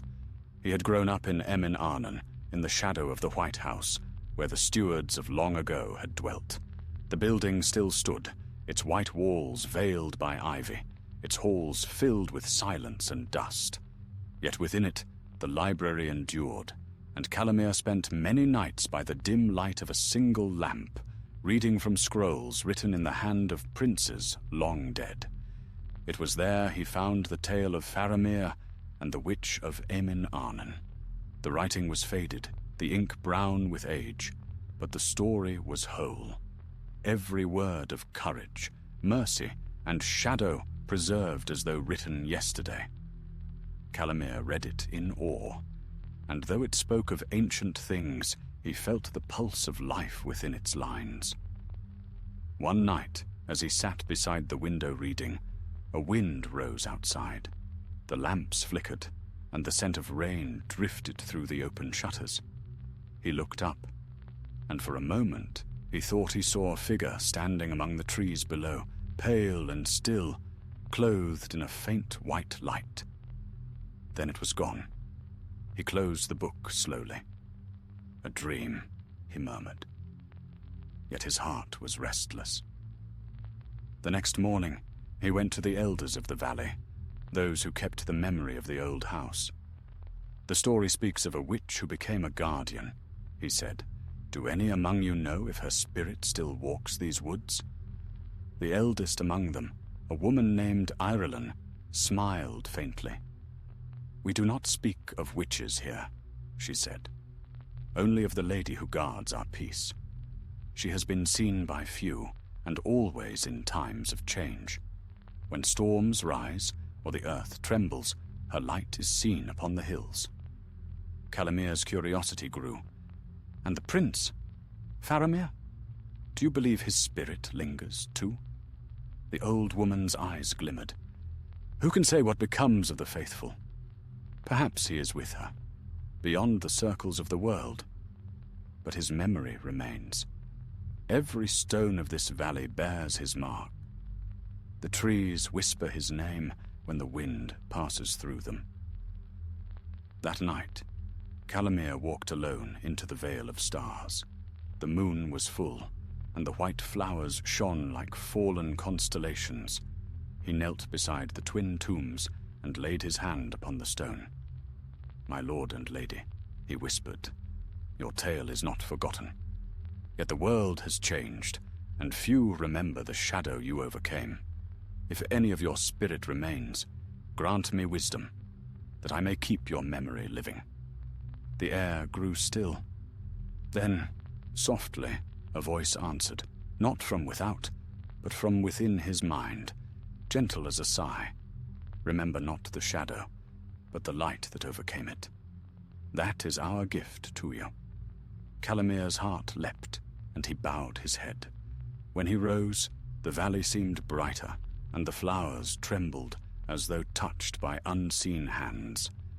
From that day, he devoted his life to gathering the old histories of Gondor, not of kings and wars, but of the people and places that had endured when empires fell. His writings spread through the realm, and the name of Faramir was spoken once again in the halls of men. Years later, when Faramir was old and grey, a great storm swept across Ithilien. Lightning split the sky, and thunder rolled like the breaking of mountains. The river Anduin rose high, flooding its banks. Many feared for the Vale of Stars, lest the waters wash away the resting place of the prince and his lady. But when the storm passed, the people went forth and found the vale untouched. The flowers were unbroken, and a strange fragrance filled the air, sweet and strong, unlike any scent of earth. And on the stones of the tombs lay 2 leaves of silver hue, though no such trees grew within 100 leagues. The wise said it was a sign that the spirits of the guardians watched still. Others whispered that the valor themselves had blessed the resting place of those who had turned shadow into light. Faramir, standing before the tombs, bowed his head. "So it is," he said softly. "The peace they built endures, and we, who are born of their land, must keep it." In his final years, Faramir wrote a book that he called The Lantern of Ithilien, wherein he gathered the tales of Faramir, Éowyn, and the witch Morwenna. He ended it thus. The darkness that once held sway is gone, yet from its ashes rose mercy. Thus the line of men is bound not by war, but by remembrance, and as long as one voice remains to sing the old songs, Ithilien shall never fall to shadow. When he died, they laid him among the hills, not far from the Vale of Stars, and in the spring, white flowers bloomed upon his grave. So the story lived on, passed from lore to legend, from legend to song. Travelers who crossed the woods of Ithilien at dusk said that sometimes, when the wind was high, they heard faint voices among the leaves. One a man's, calm and steady, the other a woman's, bright and strong. And in the starlit silence of that land, the people of later days would pause, bow their heads, and whisper a prayer. To Faramir, keeper of light, and Éowyn, breaker of shadow, guardians of the green land. May your peace endure as long as the stars. Thus ended the long tale of Ithilien, not in battle, nor in grief, but in the stillness of peace preserved. And though the ages turned, and kingdoms rose and fell, the light that had begun in darkness shone ever after in that fair country east of the Anduin, where flowers glowed by night, and memory itself was a living thing. The years marched on as softly as falling leaves, and the land of Ithilien slumbered in peace. The shadow of the past was but a faint memory, and even the oldest among the people could scarcely recall tales of darkness save in song. Yet the world does not cease to turn, and no age is wholly free of change. It was in the time of King Araval, many centuries after the passing of Faramir and Éowyn, that a new stirring came to Ithilien, not of malice, but of mystery. For though the land was still fair, a strange stillness began to settle over its borders. The birds that once sang through every dawn grew fewer. Travelers upon the great eastward road spoke of seeing lights deep among the trees, silver and pale blue, moving as though alive. Some said they were spirits, others that they were nothing but tricks of mist and moonlight. But always they vanished before men could draw near. In those days, there dwelt in the White House of Emin Arnon a woman named Merylvan, a descendant of Faramir, and the last keeper of his library. She was wise and strong of heart, though young in years, and it was said she bore in her face the likeness of the old blood of Númenor. Her days were spent among the ancient scrolls, studying the histories of her forefathers, and her nights she passed walking beneath the stars, listening to the whisper of the woods. One evening, as she sat reading by the fire, a faint tremor shook the earth. The lamps flickered, and a gust of cold wind swept through the chamber, though the windows were closed. The flame bent low, and for an instant she thought she heard a voice, soft, distant, and sorrowful. Guard the light, for it wanes. She sprang to her feet, the scroll falling from her hands. The room was still again, the only sound the crackle of the fire. Yet she could not shake the feeling that something ancient had spoken, something that had not stirred for long ages. At dawn, she rode out into the valley, accompanied by her hound, Faron. The mists clung thick about the hills, but the sun burned through them as she descended toward the Vale of Stars. The flowers there glowed faintly as ever, but she saw at once that their light had dimmed. Where once they shone like fallen stars, now they were pale as frost. A chill settled in her heart. "What sickness is this?" she whispered. She knelt, touching the soil, but it was cold and lifeless beneath her fingers. That night she returned to the library and opened the oldest records she could find, those that spoke of the Witch of Emin Arnon and of Faramir's long watch. For days she read without rest, piecing together the broken fragments of their history. And at last she came upon a passage written in Calamir's own hand. When the light of the star flowers fades, it is not death, but forgetting that darkens them. The land and the heart are bound together.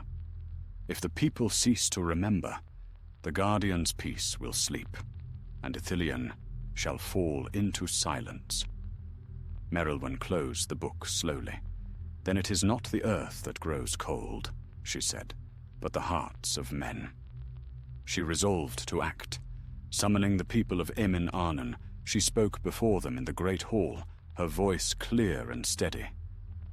The starflowers fade, because we have forgotten the story of our land, the memory of Faramir, of Éowyn, of all who tended the light before us. It lies buried beneath our comfort and our peace. We must remember, lest our peace become a dream that dies. But many laughed softly and shook their heads. The past is gone, they said. We are free of it. Why trouble the present with old tales of shadow and ghosts? Merylwen answered nothing. Yet in her heart, she knew they were wrong. That night she returned again to the Vale of Stars, bringing with her a single lamp of clear glass. She placed it upon the stone between the twin tombs and knelt beside it. If any memory still lingers here, she whispered, let it awaken. Ithilien calls. The wind rose, stirring her hair. The flame of the lamp wavered, then steadied, burning brighter, though no oil fed it. From the shadows beyond, the tombs came a low hum, soft and deep, like the first breath of a waking world. And then she saw them. Two shapes of pale light, one tall and calm as a silver tree, the other bright and strong as morning. "Who calls upon us?" said a voice, neither man's nor woman's, but both together, woven in harmony. Merylwen bowed her head. "I am Merylwen of Ithilien, daughter of its keepers. The light of your peace fades, my lords, and I know not how to mend it." The taller figure stepped forward, Faramir, though she did not know his name. "It is not the light that wanes, but the hearts of those who dwell beneath it," he said. "When the living cease to cherish memory, even the stars grow dim." "Then what can I do?" she asked. "Remember," answered the other. Éowyn's voice, strong and kind. "Speak our story again. Let every child of Ithilien learn how darkness was turned to light, how mercy triumphed over vengeance. That is the power that keeps this land alive." Merylwen bowed low. "I will, my lady. I will remember." The two lights shimmered, their forms growing faint. "Then our watch continues," Faramir said. "And while even one voice speaks truth beneath these trees, the light of Ithilien shall not fail." When the dawn came, the starflowers were bright again, their silver glow returning with the morning. Merylwen's lamp still burned upon the stone, though the oil was spent. From that day, she became known as the Keeper of Memory. She gathered the people of Ithilien and told them the old tales of Faramir and Éowyn, of the witch Morwenna who had found redemption, of the wraith that was unmade. And as the stories spread, the flowers shone brighter, until the valley was once more a place of living light. In later years, travelers from Gondor and Rohan came to hear her speak. Her words rekindled the old songs, and bards carried them west to the White City and beyond. The name of Ithilien became again a symbol of hope, and its people proud to be the stewards of remembrance. And when at last Merylwen passed from the world, they buried her beside the twin tombs. Upon her stone they carved an inscription in the high speech of the West. "Here lies Merylwen, keeper of memory, who rekindled the light of Ithilien." It was said that on the night she died, the starflowers across all the valley bloomed anew, their glow rising like starlight to the heavens.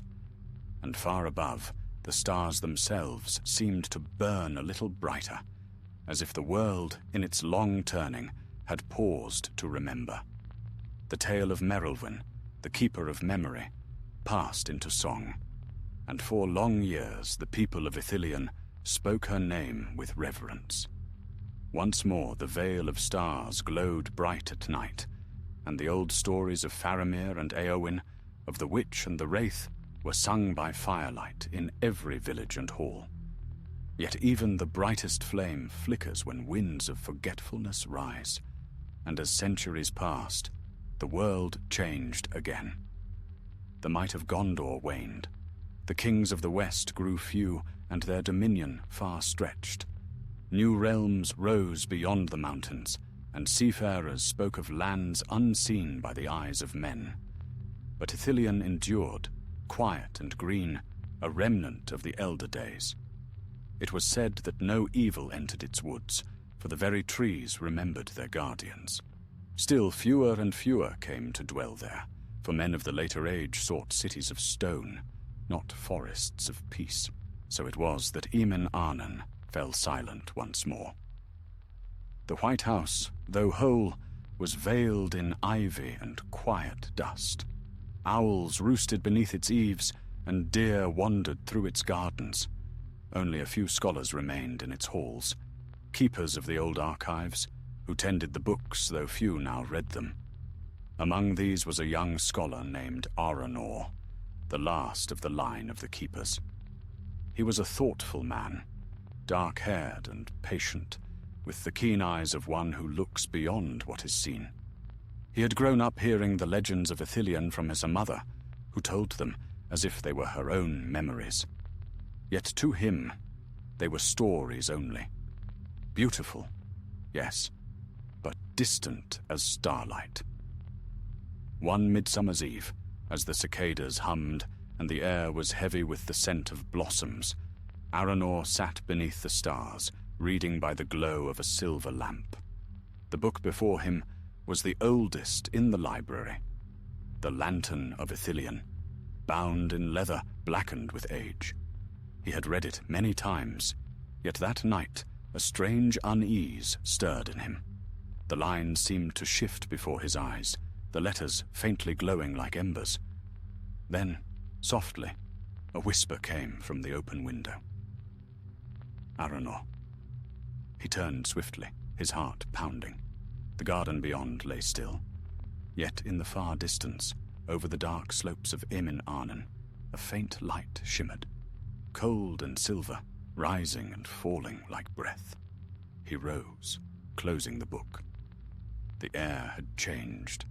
The scent of the flowers seemed sharper, and the night carried a deep silence that was not of peace, but of waiting. By instinct, more than thought, he took a lantern and descended the long steps toward the veil of stars. The path was overgrown, yet it glowed faintly beneath the moon. When he reached the valley floor, he halted, struck with awe. The star flowers were dim. Their glow, once bright as snow beneath starlight, had dulled to grey. The air was heavy, and the earth felt restless beneath his feet. Then, out of the shadow of the tombs, a shape emerged, a woman's form, tall and cloaked in white. Her face was hidden, but her voice was soft as falling rain. "Why do you come here, child of the keepers?" Aranor's voice trembled. "Because I was called. Who are you?" The figure lifted her head, and he saw that her eyes shone like distant stars. "I am what remains of this place's memory. I am the echo of all who loved and guarded Ithilien. But our song grows faint. Few now remember, and the light fades." Aranor took a step closer. "Then what must I do to restore it?" The spirit regarded him long. "You must awaken remembrance again, not in books, but in hearts. The land and the people are bound as they ever were. When the last voice forgets, even the earth sleeps. When one voice recalls, it wakes again." He bowed his head. "Then I will remember. I will speak your story to the world." The spirit's form wavered like mist. "See that you do, for the time of men is long, and their hearts grow swift to forget. But so long as one remembers, Ithilien will not perish." As she faded, a wind swept through the valley, and the flowers brightened once more, their glow faint but alive. Aranor returned to Emin Arnon at dawn, weary but filled with purpose. He gathered the remaining scholars and spoke to them of what he had seen.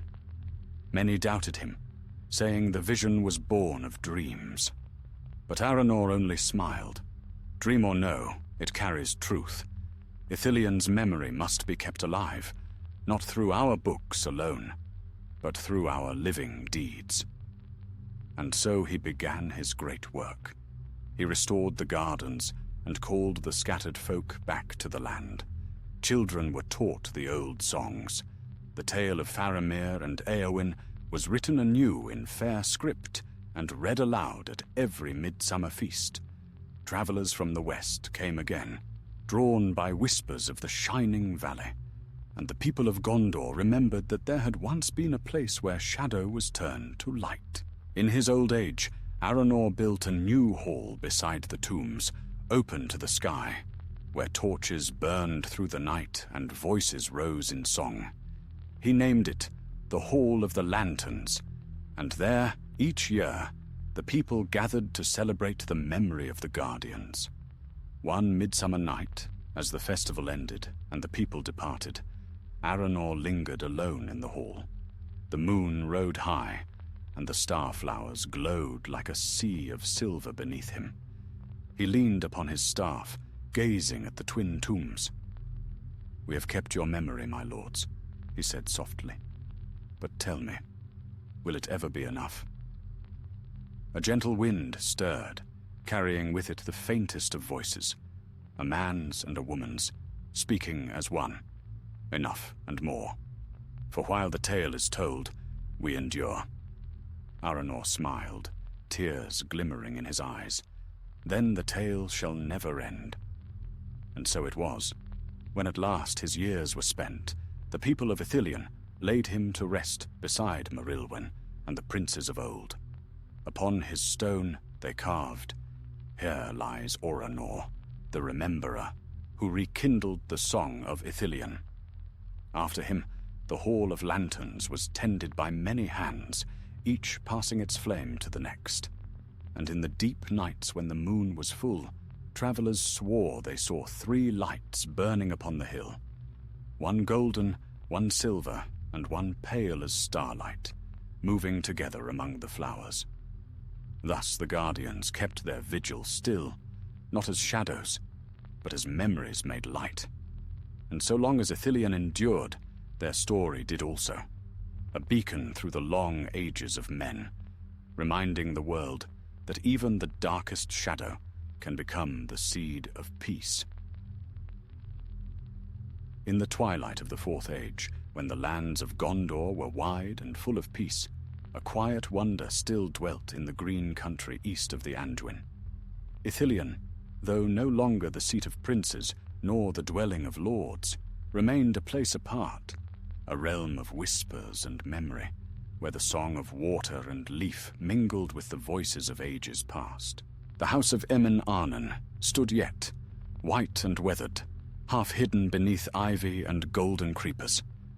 Within its walls, no king held court, no soldiers kept watch. Yet it was not empty. Pilgrims came from across the realm, scholars, poets, and wanderers, to walk beneath its trees and breathe the air that seemed touched by something eternal. They said the land itself remembered those who had once tended it, and that peace was its truest guardian. In those days there lived in Minas Tirith a young historian named Halas, the son of a shipwright, who had long been drawn to the legends of the East. He had read all the chronicles of the great kings, the wars of the Ring, and the fall of Mordor. Yet his heart sought something gentler, the tales that lingered between sword and shadow. And so he set forth to Ithilien, hoping to find the truth behind the story, most often spoken in half-whispered wonder. The tale of the witch and the prince. The road led him through green valleys and meadows, bright with the white blossoms of the star-flower. The air grew cooler as he climbed the wooded slopes of Emin Arnon. By the third night, he came to the Vale of Stars, where the flowers shone faintly in the moonlight like a sea of silver. There he saw the twin tombs, still standing, though worn by wind and time. Between them burned a lamp of glass, its flame steady and soft. He knelt before it, awed. "Here they rest," he whispered. "Faramir, son of Denethor, and Éowyn, Lady of Rohan, the guardians of Ithilien." Then, lifting his gaze, he beheld another tomb nearby, smaller, newly repaired, that of Aranor, the Rememberer. Upon the stone, words gleamed faintly where moonlight touched them. Memory is the light that never dies. Halas lingered long in that vale. He walked its paths, listening to the wind among the trees. In the hush of the forest, he fancied he could hear faint voices, laughter, the ring of steel, the murmur of a song. And though he was alone, he did not feel lonely. The keeper of the old house, an aged woman named Elena, found him there one morning. Her hair was white as snow, and her eyes bright as starlight. "You seek stories," she said, her voice soft and sure. "But stories seek those who will bear them onward. The land remembers through the hearts of men." Halas bowed. "I would learn all I can. I would write them anew, that they not be lost." Elena smiled. "Then come. The books are old, but the walls still speak." She led him through the halls of the White House, now a sanctuary of silence. Dust lay thick upon the tables, yet the air was sweet with the scent of herbs and age. In one chamber stood shelves filled with scrolls bound in faded leather, the last remnants of the library of Faramir. Upon a high desk rested the Lantern of Ithilien, its pages brittle but legible still. Halas read by day and night. He learned of Faramir's wisdom, of Éowyn's valor, of Morwenna's fall and redemption, of the long guardianship of their descendants. He read of the wraith that had haunted the ruins, and of the generations who had kindled the light anew. As he read, a deep reverence filled him. "These are not tales of war," he said to Elena. "They are the history of mercy, the victory of light over vengeance." "Just so," she replied, "and that is why they endure. The wars of kings are written in stone, but the deeds of the gentle are written in living hearts. Do you understand now, young scholar?" "I think I do," said Halas. "The light of Ithilien is not the glow of flowers, but the memory of all who refused the shadow." Elena's smile deepened, and she seemed to him for a moment taller, younger, as though the years fell away from her face. "Then you have seen what many forget." When the time came for him to depart, she gave him a small bundle wrapped in cloth. "Take this," she said. "It belongs to the world now, not to this house." He unwrapped it and found within a single dried starflower, pressed between 2 leaves of parchment, and a fragment of ancient writing in a careful hand. "The peace of Ithilien shall not fail, while one remembers its story." Halas bowed deeply. "I will remember." He journeyed westward to Minas Tirith, and there he began his work. For 10 years he wrote, not a chronicle of kings or battles, but a song of Ithilien, binding together all that he had learned. The tale of Faramir's courage, Éowyn's love, the sorrow of the witch, and the long keeping of the memory. His words were humble and plain, yet they carried the breath of truth. When at last his book was complete, he brought it to the archivists of the city, and they placed it beside the records of the great wars. But in time, it spread far beyond the White Tower. Minstrels learned its verses, and travelers carried it to the far reaches of the realm. In the villages by the Sea of Rhun, fishermen sang of the Lady of Light who tamed the witch's sorrow. In the plains of Rohan, riders told their children of the fair prince who chose mercy over might. And in the hidden glades of Ithilien, the flowers shone brighter when the song was sung. Years later, when Halas was old, he returned once more to the Vole of Stars. The house of Emin Arnon stood silent, its keeper long past, yet the lamp still burned between the tombs. He knelt beside it and opened his book one last time. "I have kept your tale," he whispered, "and now it lives beyond me. The land remembers, and so will the world." A soft wind stirred the air, carrying the scent of lilies and the sound of distant laughter. And as he looked up, he thought he saw 3 figures standing upon the hill. A man, a woman, and a faint, mist-like shadow beside them. All were bright with light. Faramir's voice, calm as the river, spoke upon the breeze. "Well done, Keeper of the Flame. The song endures." Then they were gone, and Halas bowed his head. He died there at dawn, his face peaceful, his book beside him. The people who found him said that the lamp upon the tombs burned brighter that morning than it had in 100 years, and that for one night thereafter, the sky above Ithilien was filled with falling stars. And so ended the last chapter of the story that began in darkness and ended in light. The witch was forgiven, the prince redeemed the land, and those who came after kept the memory alive. The house of Emin Arnon at last fell silent, but the peace it guarded never faded. And to this day, when travelers pass through the green woods of Ithilien, they say the air there is unlike any other. A stillness filled with unseen voices and the faint glow of white flowers, shining softly where the moonlight touches the earth. Thus was fulfilled the promise of the ages, that mercy is the mightiest of all powers, and remembrance the truest kind of immortality.